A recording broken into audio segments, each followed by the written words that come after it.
నమస్తే, welcome to RP7 TV news. Komaram Bheem Asifabad జిల్లా చింతలమానేపల్లి మండలం ఎస్టీ కాలనీ హెట్టిగూడ గ్రామానికి చెందిన గ్రామస్తులు ఆరోపిస్తున్నారు. విలేజ్ లో ఉన్న బోరింగ్ నీళ్లు సరిగా రావడం లేదని బాధపడుతున్నారు.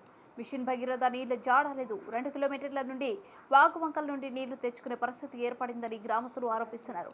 వెంటనే చింతలమానేపల్లి మండలంలోని ఎంపీడీఓ స్పందించి బోరింగ్లను రిపేర్ చేయాలని గ్రామస్తులు ఆరోపిస్తున్నారు.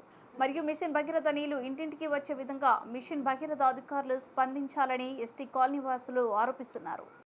రుద్రాపూర్ కూడా అండి, మాకు నీళ్లు రావట్లేదు. మేము కిలోమీటర్ దూరం వెళ్ళి తీసుకొస్తున్నాము. ఈ మిషన్ భగీరథ నీళ్లు కూడా రావట్లేదు. మాది చింతలమానేపల్లి మండలం. నీళ్ళ గురించి బాగా ఇబ్బంది అవుతుంది. 1 కిలోమీటరు పోయి నీళ్లు తెచ్చుకుంటున్నాము. సాధనైతే లేదు. సాధగాక మేము అడ్డం కూడా పడుతున్నాము సారు.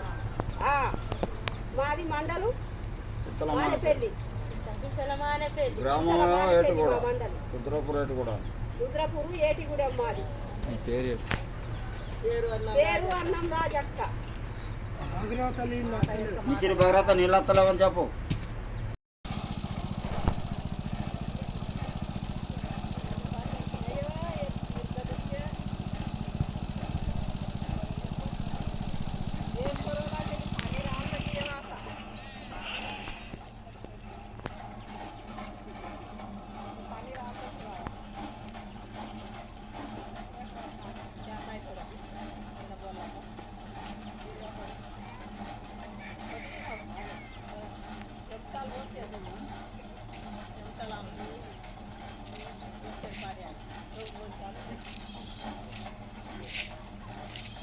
మిషన్ భగీరథ నీళ్ళు కూడా వస్తలేవని చెప్పు.